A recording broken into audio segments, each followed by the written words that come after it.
Hello and welcome everyone on my Arvind Geography Wars YouTube channel. Dear friends, today we are going to deal important next biology topic, that is chemical coordination in plant. आज हम पढ़ेंगे chemical coordination in plants कि bio का class 10th का सबसे important topic है। हम सोच रहे हैं बायो का सिलेबस थोड़ा कंप्लीट कर लें, फिर केमिस्ट्री पे आएंगे। ओके, ज्योग्राफी तो अपना चले गए। So chemical coordination in plants, find more movement in animals in comparison to the plants. यानी जानवरों में जो मूवमेंट है वो ज़्यादा है प्लांट्स की तुलना में। जानवर एक जगह से दूसरी जगह दौड़ सकते हैं, इसलिए वो सारे काम कर सकते हैं, यानी उनका जो लेवल ऑफ मूवमेंट है वो ज़्यादा है in comparison to the plants. Plants तो एक जगह स्टिल खड़े हैं अपने जगह पे। उनके अंदर जैसे सनफ्लावर हो गया, थोड़ा सा मूवमेंट, जिधर सन है उधर मूवमेंट दिखा। इंसेक्टिवोरस प्लांट्स है, उनमें कुछ मूवमेंट दिख गया। मिमोसिका प्यूडिका, उसमें कुछ मूवमेंट दिख गया। यानी अगर आप जो प्रैक्टिकल मूवमेंट देख रहे हो कि इस प्लांट्स के अंदर मूवमेंट हो रहा है, तो वो बहुत ही कम है, बहुत ही रेयर है। और उसका जो सबसे खास और सबसे इम्पोर्टेंट जो रीज़न होता है, वो अलग अलग कारणों में से सबसे जो खास है वो है उनका न्यूट्रिशन का। यानी न्यूट्रिशन का मतलब, अगर एनिमल्स को भी अगर हम एक पल के लिए समझ लें कि they can make their own food. जानवर भी चलिए अपने खाना बना ले रहे हैं विद हेल्प ऑफ सनलाइट, तो आप सोचो तब फिर दुनिया कैसी होगी। इंसान भी अपना खाना खुद बना ले रहा है in the presence of sunlight. Okay, if we are the producer, अगर हम प्रोड्यूसर हैं तो फिर क्या होगा, थोड़ा आप सोच के देखें एक बार। फिर जैसे प्लांट स्टिल है वैसे पूरे एनिमल भी स्टिल हो जाएंगे, उनको भी किसी चीज की जरूरत नहीं पड़ेगी। क्यों? क्योंकि animals move from one place to another in the search of food. They move from one place to another in the search of prey, भोजन के लिए। They move from one place to another in the search of their partner. They move from one place to another to protect or defend themselves from their enemies। यानी यही सब reasons है जिससे animals bound है। और इसमें सबसे जो खास है वो उनका न्यूट्रिशन। यानी न्यूट्रिशन यानी वो भोजन के लिए एक जगह से दूसरे जगह दौड़ते रहते हैं ताकि उनको अपना पेट भरने के लिए भोजन मिल जाए। और यही पॉजिटिव इफेक्ट किसके पास हो गया, प्लांट्स के पास। वो अपने जगह पे खड़े हैं, धूप ऊपर से सन से मिल रहा है, नीचे से मिल रहा है वाटर, उसके अंदर डिजॉल्व मिनरल्स, हवा से मिल गया कार्बन डाइऑक्साइड, अपने जगह पे चुपचाप खड़े वो फोटोसिंथेसिस कर रहे हैं and there is no requirement for movement. In the case of reproductive systems means, अगर हम उनके अंदर पॉलिनेशन की बात करें तो वो भी एक फ्लावर दूसरे फ्लावर्स एयर्स के थ्रू, विंड के थ्रू हो रहा है, उसमें भी उनको मूव करने की जरूरत नहीं है। लेकिन एनिमल्स के केस में ये सबसे खतरनाक और सबसे इंपॉर्टेंट बात हो जाता है मूवमेंट को लेकर। ठीक, अगर आगे हम देखें, अगर हम बात कर दें प्लांट्स के पास, क्या आप सोच के देखें, क्या प्लांट्स के पास जब किसी चीज की जरूरत नहीं है, उतना ज्यादा मूवमेंट नहीं है, तो जैसे एनिमल्स है उनके अंदर तो पूरा है कॉम्प्लेक्स सिस्टम ही होना चाहिए। और है भी हम एनिमल्स के अंदर, we have nervous system, we have many sense organs, we have different systems like respiratory system, circulatory system. हमारे पास हमारा बॉडी का जो स्ट्रक्चर है बहुत ही कॉम्प्लिकेट है, इसलिए हमारे अंदर सारे स्ट्रक्चर्स हैं। हमें भी हार्मोन्स हैं, जैसे इमरजेंसी हार्मोन हो गया, ग्रोथ हार्मोन हो गया। ठीक है, बहुत सारे हार्मोन्स हमारे बॉडी के अंदर भी एक्टिवेट हैं जो हमारे लिविंग को इजी बनाते हैं। ठीक, ऐसे ही अगर हम बात करें प्लांट्स के अंदर, क्या उनके पास कोई सिस्टम है? आप सोच के देखो, कोई सिस्टम नहीं है। उनके पास नर्वस सिस्टम है, हाँ बहुत थोड़ा सा सिस्टम की जरूरत है, कंडक्शन, जाइलम वेसल, उनके अंदर भी होता है हार्मोन, यही सबसे खास है। यानी अगर हम बात करें plants respond to their environment, यानी ऐसा नहीं है कि प्लांट्स को अब वो चुपचाप खड़े हैं, खाना बना रहे हैं फोटोसिंथेसिस के थ्रू, तो उनको इन्वायरमेंट से कुछ मतलब नहीं है। अगर आप ऐसा सोच रहे हो तो फिर तो गलत हो गया। Why? Because they respond to their environment. आपने देखा होगा, अगर किसी एक पॉट में, गमले में अगर हम रख दें फ्लावर और एक साइड से लाइट आए तो प्लांट उधर मुड़ रहा है। आपने देखा होगा मूवमेंट ऑफ रूट्स हमेशा ग्राउंड में ही क्यों जाती है, ऊपर जाना चाहिए उनको। मूवमेंट ऑफ सूट्स हमेशा ऊपर क्यों जाते हैं, उनको टेढ़ा भी जाना चाहिए। यानी कुछ तो है प्लांट्स के अंदर, बहुत ऐसा कॉम्प्लिकेट सिस्टम भी है जिनकी वजह से उनका मूवमेंट एक पर्टिकुलर डायरेक्शन में हो रहा है। और वो जो कॉम्प्लिकेट सिस्टम है वही सिस्टम किसका है? केमिकल कोऑर्डिनेशन यानी हार्मोन्स का। यानी उनके अंदर भी हार्मोन्स हैं, एक्टिवेट है, जो उनके ग्रोथ में मदद कर रहे हैं। ऑक्सिन हो गया, ठीक, सेल डिवीजन, साइटोकाइनिन, अब उनके अंदर जो ग्रोथ है उसको डिले करने का काम एब्सिसिक एसिड, यानी उनके अंदर बहुत सारा हार्मोन्स एक साथ एक्टिवेट है, जिसकी वजह से वो अपने बाकी जो सारा फंक्शनिंग है उसको इजीली कर पा रहे हैं, फ्लावरिंग भी, फ्रूटिंग भी सही समय से। ठीक, तो अगर हम एक जनरल बात करें तो plant response to their environment, यानी अगर हम एक वर्ड अगर आपसे बोलें कि आप स्टिमुलस के बारे में क्या जानते हो, तो कोई भी change, any change in the external और internal environment is called stimulus. मैं इसको लिख दे रहा हूं, देखिए आप, स्टिमुलस, इसका मतलब क्या है, इसका डेफिनेशन ये जो इंपॉर्टेंट है मैं वही सिर्फ लिखूंगा यहां पे। देखिए, एनी चेंज इन एक्सटर्नल और इंटरनल environment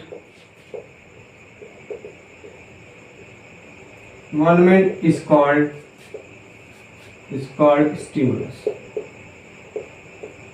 यानी जैसे मान लो जब भी आप चाय पी रहे हो तो अचानक आपको अंदाजा नहीं होता वो चाय कितना गर्म है, आप उसको पी लेते हो, तब तो को पता चला ज्यादा गर्म है तो जल गया, आपका मुंह जल गया तो तुरंत जल गया, तो वो स्टिमुलस हो गया। और जलने का रिस्पॉन्स आप क्या कर रहे हैं, तुरंत अपना मुंह हटा लेते हैं, दिस इज रिस्पॉन्स। क्या लिखेंगे आप,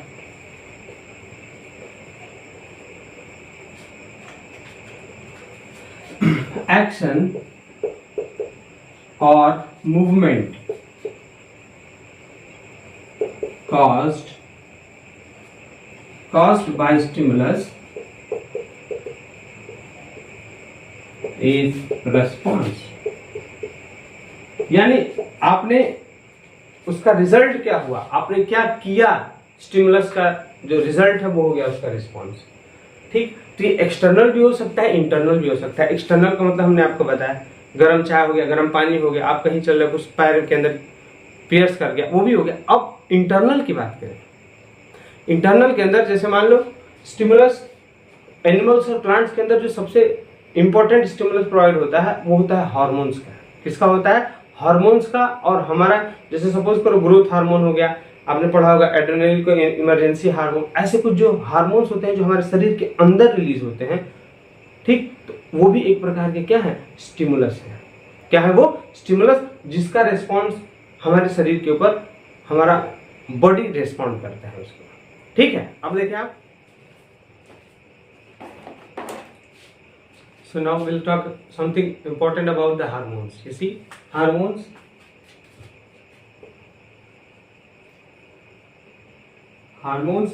were basically these were first discovered or used. This term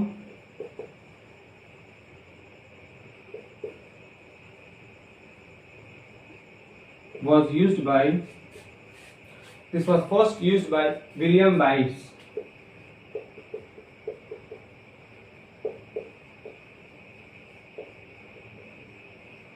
William Bayes and Ernest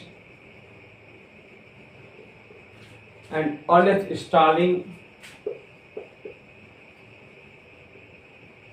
in 1902।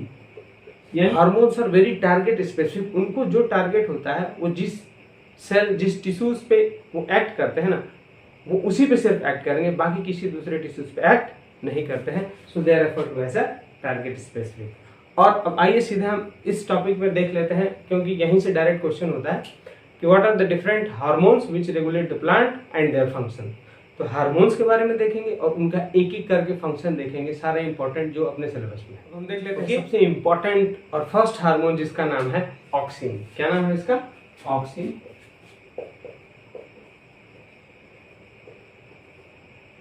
This is the first hormone, auxin. Okay, अब देखेंगे सबसे इंपॉर्टेंट हार्मोन इसलिए हो जाता है क्योंकि ये मिलता है आपको रूट टिप और शूट टिप पे। ओके, तो पहले देख लेते हैं इसका कुछ basic concept. This term auxin was coined bye F.W. Wendt in 1928। यानी ये दो वर्ड आपको याद रखना है क्योंकि यहां से क्वेश्चन हो सकता है। ठीक है, और basically this auxin word is a Greek word. Auxin क्या है, एक ग्रीक वर्ड है विच मीन्स टू ग्रो। इसका मतलब क्या हो गया, टू ग्रो। यानी ऑक्सिन का मतलब होता है ग्रो, किस लैंग्वेज में? ग्रीक में। खास बात क्या है, it was the first hormone to be discovered in plant, यानी प्लांट्स में डिस्कवर किया जाने वाला first hormone to be discovered in plant. Plants के अंदर ये खोजा जाने वाला पहला हार्मोन था, ये इसकी सबसे खास बात। ठीक, सबसे पहले यही ढूंढा गया था as a hormone in plants. Next, it is very powerful growth stimulant, very powerful growth stimulant, यानी ये सेल इलोंगेशन करके प्लांट्स के अंदर ग्रोथ बहुत तेजी से कर देता है। इट प्रमोट्स ग्रोथ, ठीक है ना। ये हार्मोन का फंक्शन होता है, जो स्टेम होता है ना उसको बहुत लंबा करना, ठीक है ना। Stimulates plant growth. अब देखिए इसमें it is found in both higher and lower plants. Higher मतलब कि जिम्नोस्पर्म, एंजियोस्पर्म्स वगैरह में भी मिलता है, और अगर हम छोटे प्लांट्स की बात करें, लोअर ऑर्गेनिज्म जैसे हो गया आपका टेरिडोफाइट, ब्रायोफाइट, उनके अंदर भी मिलेगा ये, ठीक है। अब इसके अंदर जो सबसे खास है वो क्या हो गया, IAA, ये फुल फॉर्म पूछेगा इसका, indole acetic acid, indole acetic acid. देखें आप इसको, IAA, indole acetic acid is the main natural auxin found in the plant. It is the main natural auxin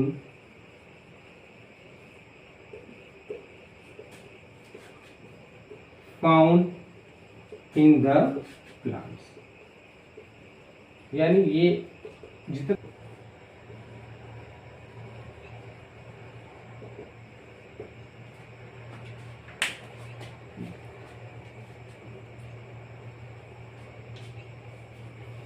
So the first function is, देखिए ये क्या करता है, हमने पहले बोला ये promotes the growth of stem, roots and roots, यानी इलोंगेशन बढ़ा देता है। मतलब कि अगर इसको छिड़क दिया जाए तो पौधा लंबा हो जाता है, ठीक है ना। तो इट प्रमोट्स इलोंगेशन। क्या है, it promotes growth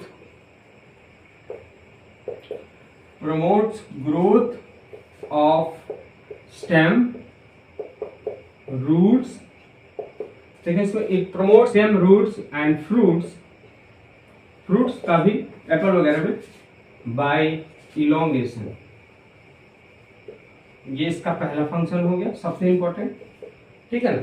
it promotes growth of stem, root, fruits by elongation. अब देखिए ये करता क्या है, इट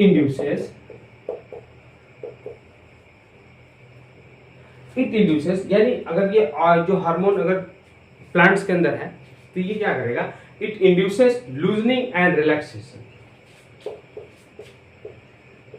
लूजनिंग एंड रिलैक्सेशन। अब इसका मतलब क्या है, देखें लूजनिंग और रिलैक्सेशन का मतलब, जैसे मान लो सेल वॉल हो गया, तो सेल वॉल तो ऑलरेडी प्लांट सेल के अंदर बेसिकली इसके अंदर जब ये लिविंग होता है तो इसको इलोंगेट होना बड़ा मुश्किल होता है, क्योंकि हार्ड है ना, हम लोग एनिमल्स की तरह तो होता नहीं है। तो इसको इलोंगेट करने का और लूज करने का काम, ढीला करने, जैसे इलास्टिक होगा तब तो बढ़ेगा, इलास्टिक करने का और उसका लंबाई बढ़ाने का काम ऑक्सिन करता है। तो ये आपके पास दो फंक्शन हो गए, लूजनिंग एंड रिलैक्सेशन। नाउ इसमें देख लो, इसमें stems need more relaxation than root, यानी स्टेम्स और ज्यादा हार्ड होते हैं, ठीक, जब वो ग्रो कर रहे होते हैं ना, तो in comparison to the roots, so they need more elongation, उनको ज्यादा इलोंगेशन की जरूरत है, यानी उनको ज्यादा ऑक्सिन हार्मोन की जरूरत होती है in comparison to the root. Okay, अगला खास बात हो गया। Next point, it delays senescence, it delays senescence. ये अगला वर्ड है, देख लेते हैं इसको, सेंसेशन का मतलब, इट डिलेज सेंसेशन। ये सेंसेशन का मतलब होता है ना बेसिकली एजिंग। क्या होता है, एजिंग और फॉलिंग ऑफ लीफ, यानी अगर आप इस हार्मोन को छिड़क देंगे तो जिस प्लांट पे छिड़केंगे ना उसमें एजिंग नहीं होगा, मतलब मेटाबॉलिज्म को ये थोड़ा स्लो करेगा और पत्तियां नहीं गिरने देता है, इंटैक्ट रखेगा, फ्रेश रखेगा प्लांट को। ओके, नेक्स्ट, प्रोमोट्स ग्रोथ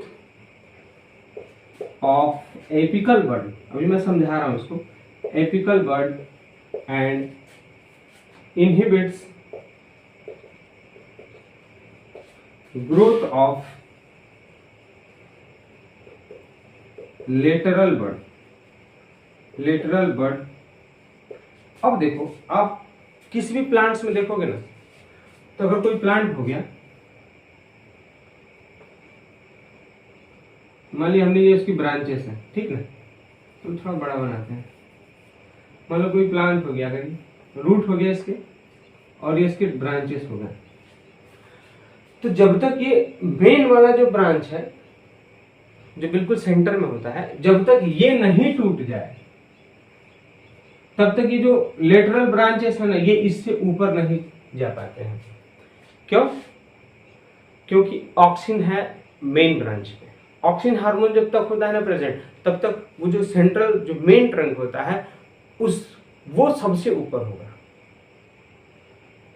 अगर वो मेन जब टूट गया, किसी जानवर ने तोड़ दिया या किसी इंसान ने तोड़ दिया, जो मेन ब्रांच था, इसके बाद जो बगल के जो छोटे छोटे किनारे वाले ब्रांचेस हैं ना, वो अब उसके ऊपर ग्रो करके निकलने लगते हैं। तो जब तक ये किसकी वजह से हो रहा है?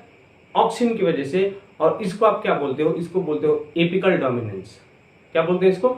Apical dominance theory. Apical dominance theory यही बोलता है कि अगर कोई पर्टिकुलर प्लांट हो गया, तो जब तक उसका मेन ब्रांच जो मेन ट्रंक है, बीच वाला सेंट्रल ट्रंक, उसका अगर एपेक्स जब तक अपने पोजीशन में मेंटेन है, तब तक कोई भी नीचे से लेटरल ब्रांच उससे ऊपर नहीं निकल सकता है। अगर वो टूट गया तभी लेटरल ब्रांच ऊपर निकलेगा उससे। ये एपिकल डोमिनेंस थ्योरी है, ठीक है ना? ठीक है, इसका एक्सेप्शन भी है कोरिएंडर वगैरह, लेकिन जो मेन है हम एक्सेप्शन पे ध्यान नहीं देंगे यहाँ पे, ठीक ना? आप देखें इसको ध्यान से। phenomenon of suppression of apical bud, suppression of lateral bud by apical bud. The phenomenon of suppression of growth of lateral bud by apical bud is called apical dominance theory. Apical dominance theory. देखो इसका समझने का तरीका क्या है। कोई भी plant होगा ना, जब तक उसका जो मेन वाला जो सेंट्रल ये मेन ट्रंक हो गया, जैसे हो गया, अब मान लो इसके बगल से ये निकल गया, ठीक, तो जब तक ये नहीं टूटेगा तब तक ये जो बगल वाले लेटरल ब्रांच है ना, इससे हाइट में ऊपर नहीं जा सकते हैं। जब ये टूट जाएगा तभी ये लोग ऊपर निकल पाएंगे, ठीक है ना? It induces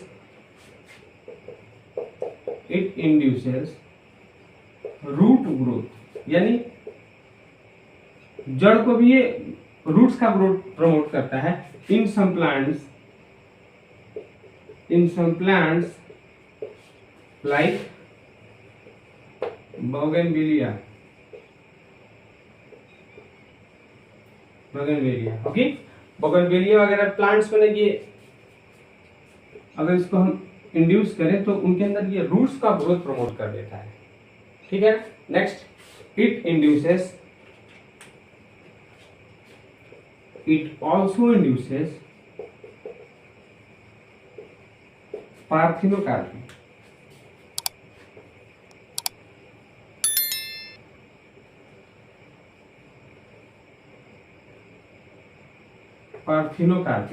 पार्थी बिना फर्टिलाइजेशन या पॉलिनेशन के ही सीधे फ्रूट का बनना ही क्या है? आपका पार्थिनोकार्पी है। मैं इसको अंडरलाइन कर दे रहा हूं, लिख दे रहा हूं, देखें।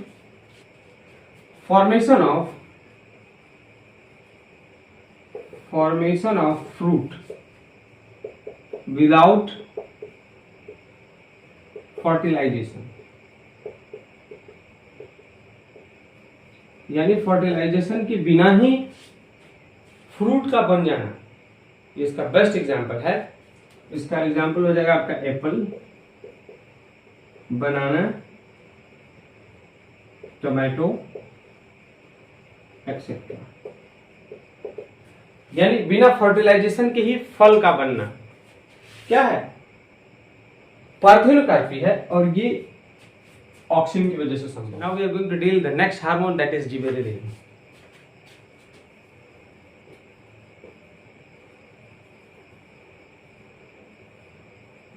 जिबेरेलिन्स हार्मोन्स, ओके। बेसिकली देखिए अलग अलग नामों से, मतलब कि अलग अलग फॉर्म में प्रेजेंट है। जैसे GA1 GA2 इस फॉर्म में होता है, GA1 GA2 GA3, बहुत सारे नाम हैं, ठीक है ये, लेकिन बहुत सारे फॉर्म एग्जिस्ट करता है। लेकिन जो सबसे खास और सबसे ज्यादा स्टडीड फॉर्म है, most studied form,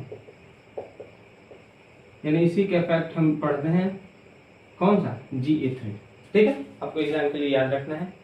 okay, it is found in the root apex, shoot apex, stem apex, मतलब हर जगह ये एपेक्स पे पाया जाता है। एपेक्स का मतलब ऑन द टॉप, ओके। तो ये नेक्स्ट हम सीधे इसके आते हैं, सीधे किस पे, इसके फंक्शंस पे आएंगे। इसमें खास बात ये है, ये इलोंगेशन, इंटरनोडल इलोंगेशन के लिए फेमस है। मतलब इलोंगेशन, इससे पहले हमने देखा था कि इसमें ऑक्सीन ने भी किया था, ये भी इलोंगेशन ही करता है। इलोंगेशन का मतलब सेल को लंबा करने का काम है इनका, ठीक। डिवीजन देखिए दो प्रकार से होता है, एक सेल को आप लंबा कर दें या सेल को डिवाइड कर करके करें। तो ऑक्सिन और जिबेरेलिन दोनों बेसिकली सेल को लंबा करके इलोंगेशन करते हैं। प्लांट को लंबा करने का जैसे दो फंक्शन हो गए, मतलब दो तरीका हो गया। एक तो आप इस पेन को खींच के लंबा कर दें, और एक डिवाइड करके बहुत सारा टुकड़ा करके कर लें। तो ऑक्सिन और जिबेरेलिन इलोंगेशन से करते हैं, और इसके अगला जो हार्मोन पढ़ेंगे ना हम, साइटोकाइनिन, वो सेल डिवीजन करके इलोंगेशन करता है, ठीक ना। आप देखेंगे इसको। First it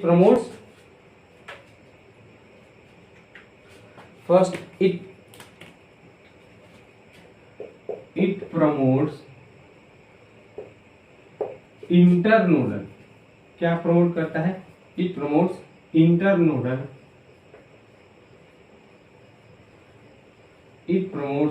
internodal elongation. यानी जैसे मान लो ये एक प्लांट हो गया ना, अब ये जो एक नोड से दूसरे नोड का बीच का जो डिस्टेंस है, ठीक है, इसको ये इंक्रीज कर देता है, internodal distance, okay. Next, it breaks dormancy, क्या करता है कि ये डोरमेंसी तोड़ देता है। It breaks dormancy of the seed and promotes germination. अब डोरमेंसी क्या है, अगर आपसे पूछा जाए what is dormancy, the sleeping stage. Sleeping stage का मतलब जैसे मान लो सीड है, अगर अभी कोई फसल कटा है तो अब अगले साल जब समय आएगा तभी वो जर्मिनेट करता है, तब तक वो सो रहा होता है, ठीक ना। जैसे आलू हो गया, पोटैटो, आप देखा अभी, जैसे मान लो अभी खेत से निकलेगा जब किसान के खेत से, तो तुरंत वो उगता नहीं है, लेकिन हाँ जब उसको स्टोर से वापस लेके आते हैं या जब उसका बोने का समय हो जाता है, तो उसमें देखेंगे आलू के अंदर, पोटैटो के अंदर स्प्राउटिंग हो जाता है, जड़ सफेद कलर का, वो रूट्स बाहर निकल जाते हैं। तो वो जो फिर एक समय होता है, मतलब जब उसका बोने का टाइम आता है बेसिकली, तभी वो जर्मिनेट होना स्टार्ट होता है। लेकिन अगर ये हार्मोन आप उस पर छिड़क दें तो वो समय से पहले ही स्प्राउटिंग कर जाएगा। तो इट ब्रेक्स डोरमेंसी, यानी जो sleeping stage of the seeds होता है उसको तोड़ के तुरंत उसको एक्टिव करके जर्मिनेट करा देता है, ठीक है ना। Next, promotes fruit growth plus it induces parthenocarpy. अभी हमने दोनों वर्ड आपको समझाया और आई होप आपको समझ में आया भी होगा, फ्रूट ग्रोथ एंड पार्थिनोकार्पी। इससे पहले डोरमेंसी। फ्रूट ग्रोथ का मतलब अगर इसको आप छिड़क दोगे तो जैसे ग्रेप्स वगैरह होता है ना, ग्रेप्स उस पर फेंकोगे ना, छिड़क दोगे तो उसका साइज थोड़ा बड़ा हो जाता है। एप्पल का भी साइज बड़ा हो जाता है। और ये it induces parthenocarpy. Parthenocarpy means क्या है पार्थेनोकार्पी? अभी हमने क्या देखा था? Basically parthenocarpy is the formation of fruit without fertilization, यानी फर्टिलाइजेशन नहीं होगा, डायरेक्ट फ्रूट बन जाएगा। ये पार्थेनोकार्पी है। ऑक्सी ने भी किया था, ये भी करता है। ठीक। Next, it delays senescence.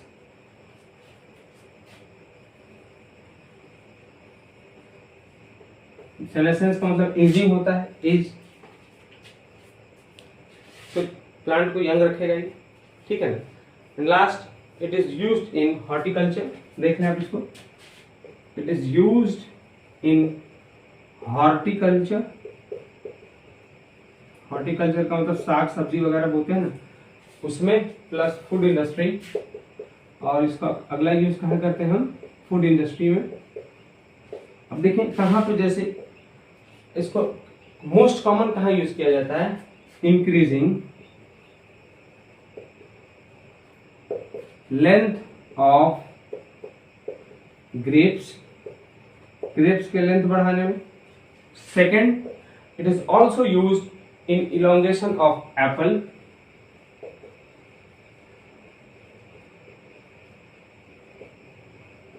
ठीक है ना, ये कुछ यूज हो गया जो आपको याद रखना है। एंड ठीक है ना, it is also used in the elongation of apples. ये तो कुछ इसका इंपॉर्टेंट फंक्शन हो गया, आप इसको देख लेंगे। ठीक है, शेप वगैरह, एप्पल का शेप इंप्रूव करना है तो इसका वो वहां पे इसको छिड़कते हैं। ठीक, तो देखने एक बार आप in short function, it promotes internodal growth, यानी एक नोड से दूसरे नोड के जो बीच का दूरी होता है ना, इसको बढ़ा देता है, ऑटोमेटिकली प्लांट लंबा हो जाएगा। नेक्स्ट, डोरमेंसी, जो स्लीपिंग स्टेज होता है सीड का, उसको तोड़ के तुरंत जर्मिनेट करा देगा। ये क्या करा देता है? जर्मिनेशन।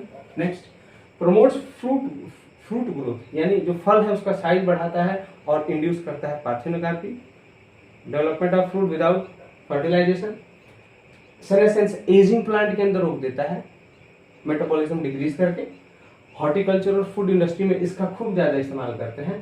ठीक ना, ग्रेप्स वगैरह की इलोंगेशन और साइज वगैरह। ठीक ना, ये हो गया फंक्शन।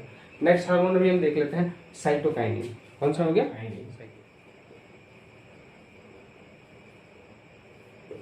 साइटोकाइनिन। ओके, ठीक है। It was discovered in 1950। It was discovered in 1950 bye school and Miller. यानी इसको स्कूल और मिलर ने 1950s में डिस्कवर किया था। ठीक है ना। And it is also one of the important hormone which works on sale division. It in और प्रोमोट्स सेल डिवीजन, यानी सेल डिवीजन ये बढ़ा देगा अगर इसको छिड़का जाए तो। प्लस इसमें और खास बात क्या है, it is found in large amount, यानी ज्यादातर ये कहाँ मिलता है? जर्मिनेटिंग सीड्स पे मिलेगा, रूट टिप्स पे मिलेगा, रूट टिप्स, ठीक ना, एम्ब्रियोस एक्सेट्रा।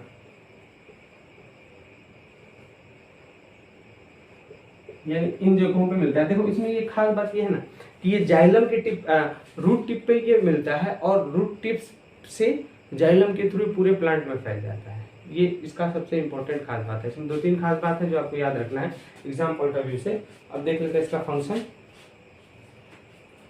देख लो फंक्शन।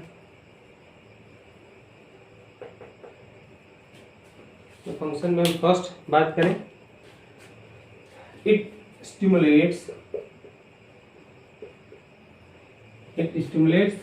सेल डिवीजन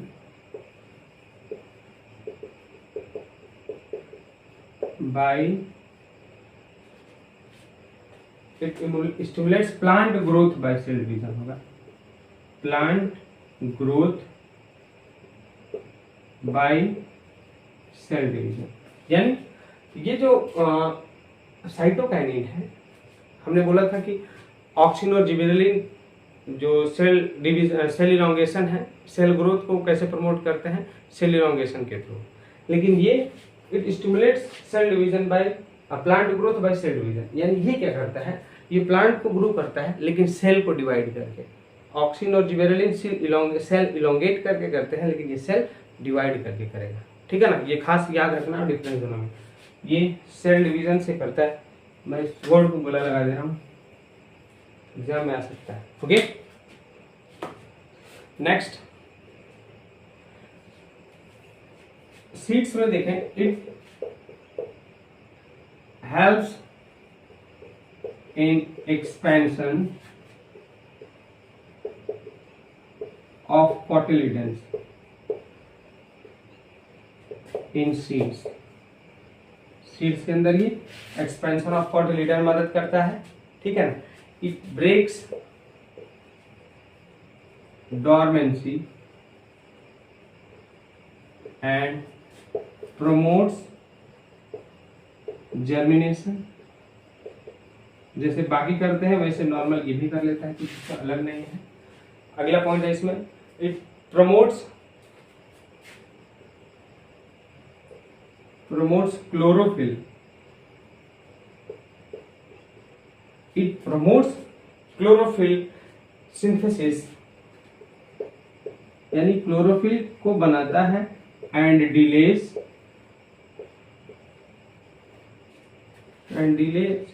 सेनेसेंस लिख दें डायरेक्ट, एजिंग को ये घटा देता है। ठीक है, और इसका जो सबसे लास्ट है, इट इनहिबिट्स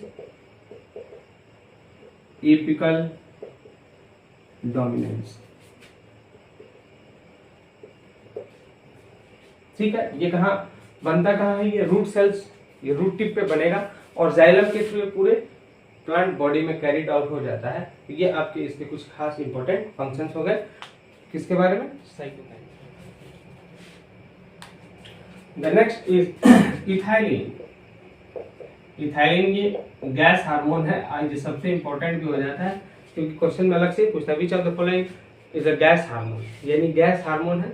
नॉर्मली इसी का इस्तेमाल करते हैं हम लोग, कार्बाइड वगैरह बोलते हैं कि ये मैंगोस या आपको कुछ पकाने के लिए, रैपरिंग के लिए इसी गैस का यूज करते हैं। ठीक ना, इतना बड़ा वो केमिकल देते हैं, आप उसको ले आके उसमें रखते हैं जब फ्रूट्स के साथ, तो उसमें से गैस निकलता है जिससे आम वगैरह पक जाता है। Okay, so it is a gas hormone at room temperature, यानी रूम टेम्परेचर पे ये किस फॉर्म में होगा, गैस के फॉर्म में होगा। ठीक है ना। अब दूसरा इसमें खास बात क्या है, देखो ये जहां प्रोड्यूस होता है ना, जैसे मान लीजिए बेसिकली ये प्लांट्स में कोई सेल मतलब ज्यादातर सेल्स में प्रोड्यूस हो जाता है, और जहां ये मेरिस्टेमेटिक टिश्यूज में सबसे ज्यादा प्रोड्यूस होता है ये गैस। लेकिन अगर हम बात करें फ्रूट्स के अंदर ये हार्मोन बना तो वो उसी जगह रह जाता है, बाकी हार्मोन्स की तरह ये ट्रांसपोर्ट नहीं होता है। जैसे फल में बना, फल पक गया, वही पड़ा हुआ है, यानी कि वहां से अब ये रूट्स में आ गया, लीफ में आ गया, ऐसा नहीं है। ठीक है ना। It is confined to the place where it is produced। ये खास है इसका, मतलब जहां बनेगा वही रहता है, बाकी हार्मोन्स की तरह ये ट्रांसपोर्ट नहीं होता है। It is not transported, it is not transported. इसका खोज किया किसने किया था, सबसे पहले इसको डिस्कवर किया था आर्गेन ने। आप इसको याद रख सकते हैं कीवर्ड आर्गेन। ओके, उसके बाद अगर हम बात करें,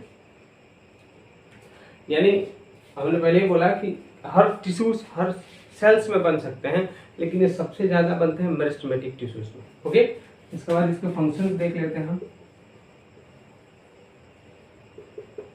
फंक्शंस में है इसमें फर्स्ट फंक्शन दैट इज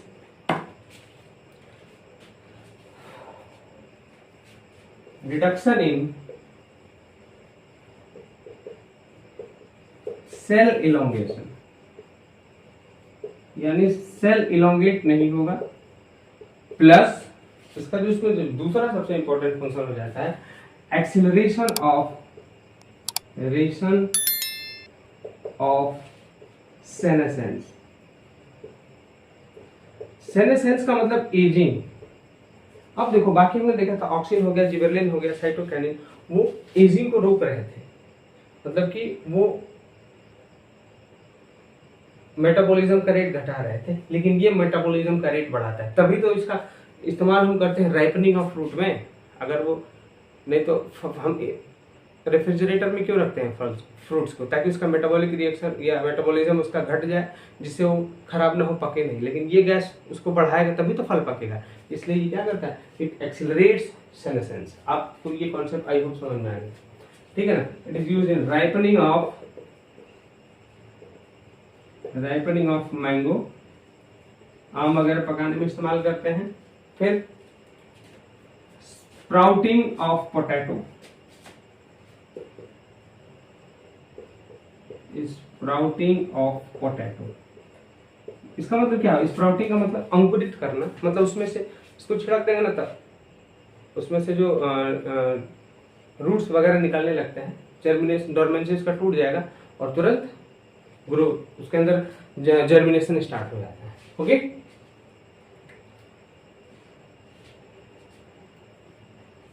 फिर देख लें, it is also used in flowering of mango, यानी आम, फ्लावरिंग ऑफ मैंगो यानी आम के पेड़ पे आप देखेंगे ना तो इसी को छिड़का जाता है।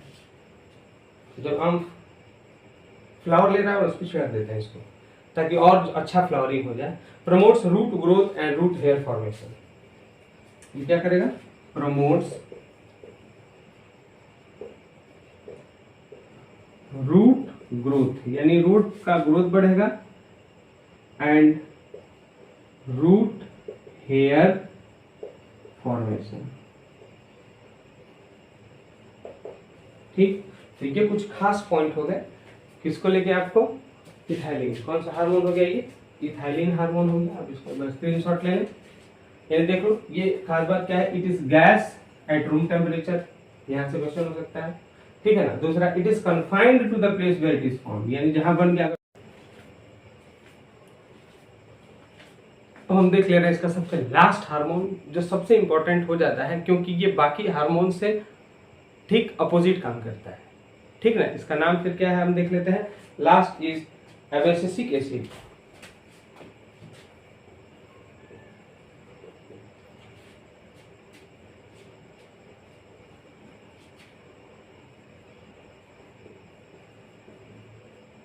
Abscisic acid in hormone, it is a growth retarding.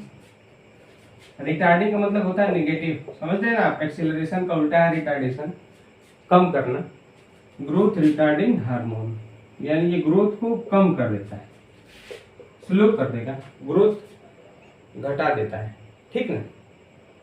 Next, it is मतलब ये जिम्नोस्पर्म, टेरिडोफाइट, एंजियोस्पर्म सब में मिलने वाला प्लांट है, सॉरी हार्मोन। तो इसको, इस पॉइंट को मैं लिख नहीं रहा हूँ, मैंने आपको बता दिया कि ये लोअर ऑर्गेनिजम्स और हायर ऑर्गेनिजम्स, प्लांट ऑर्गेनिज्म सब में मिलेगा। Found in gymnosperm, angiosperm, pteridophytes, okay, in plants में मिलते हैं। फिर अगला इसके फंक्शन को देख लेते हैं डायरेक्ट हम, फंक्शन से ही क्वेश्चंस आते हैं, ये याद रखना आप। यहाँ रिटार्डिंग हार्मोन, ये बहुत इंपॉर्टेंट है, ठीक है। First, it slows down plants metabolism. आप इसको इनहिबिटर की तरह यूज करेंगे। इनहिबिटर होता है बेसिकली, एंजाइम हमने पढ़ा था, प्रमोटर और इनहिबिटर। प्रमोटर सेल रिएक्शंस को बढ़ा देते हैं और इनहिबिटर सेल रिएक्शंस को कम कर देते हैं। अब देखो, जो विदेशों से फूल आते हैं ना, देखो मैरिज में, शादी वगैरह में, वो फॉरेन से फ्लावर्स आते हैं, बहुत दूर दूर से।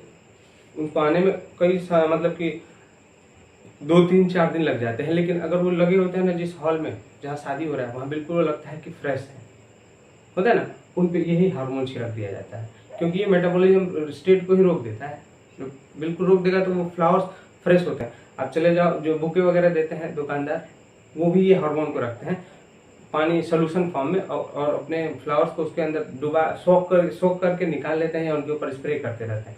अब तो कॉमन हो गया ये फ्रूट वाले भी इन्हीं हार्मोन्स को रख रहा है, तो ये थोड़ा नुकसानदायक है शरीर के लिए। अगला देखें,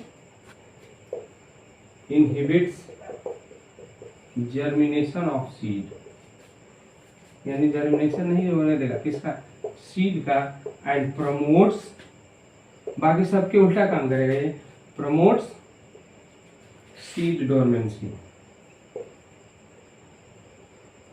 सब सीड डोरमेंसी तोड़ रहे थे, ये सीड डोरमेंसी बढ़ा देगा, ठीक है ना। इसीलिए इसको जो विदेश से फ्लावर वगैरह होते हैं फॉरेन से, उसमें इसको स्प्रे करते हैं ताकि उसको फ्रेश रखे। मेटाबॉलिज्म रेट घटा देगा तो फ्रेश दिखेगा flower. Okay, it is opposite of, चलो मैं यहाँ लिख रहा हूँ, opposite of जिबेरेलिन।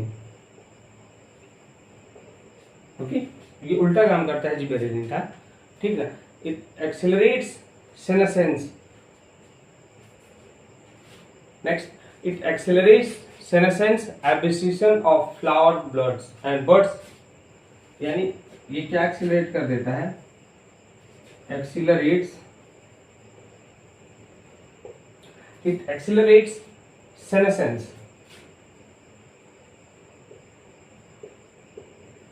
of flowers, buds, fruits etcetera. ये कहाँ के लिए यूज हो रहा है, जैसे हमने बोला कि ये ही हार्मोन रिलीज होता है जब प्लांट्स को अपनी पत्तियां वगैरह गिराना होता है। तो जैसे मान लो कि यहाँ पे ये स्टेम हो गया, यहाँ पे ये अब लीफ हो गया ना, तो अब इन दोनों के बीच में यहाँ ये हार्मोन रिलीज हो जाएगा, जिससे कि ये पत्ती टूट के नीचे गिर जाएगा। शेडिंग ऑफ लीव्स, कोकोनट वगैरह की जो बहुत बड़ी बड़ी पत्तियां होती हैं, आप देखोगे तो वो उसको पूरे स्टेम को ना कवर करके रखती हैं, लेकिन जब ये हार्मोन रिलीज होता है तो धीरे टूट के नीचे गिर जाते हैं, तो वहां इसका इस्तेमाल होता है। ओके, इट स्टिमुलेट्स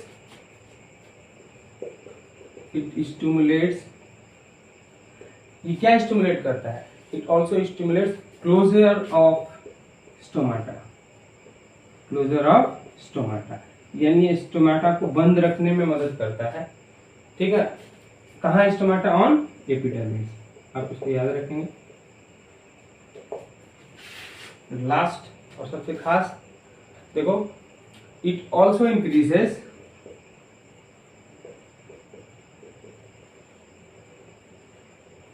मैं ये इंपॉर्टेंट वर्ड है, देख लेना इसको, एग्जाम में पूछता है, tolerance. It also increases the tolerance of plants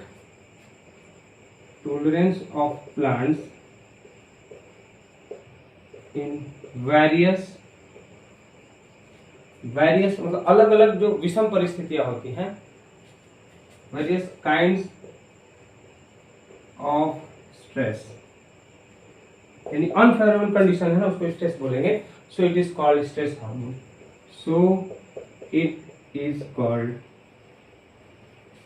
stress hormone.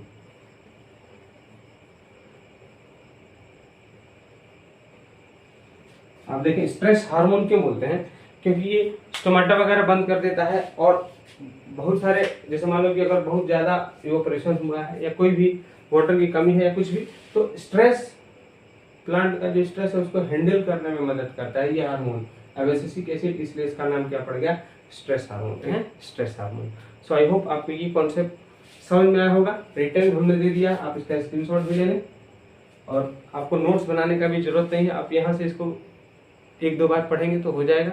अब आपको नोट्स बनाने की बिल्कुल जरूरत नहीं है, जितना इंपॉर्टेंट पॉइंट है वो मैं सब यहाँ पे लिख दे रहा हूँ, ठीक है।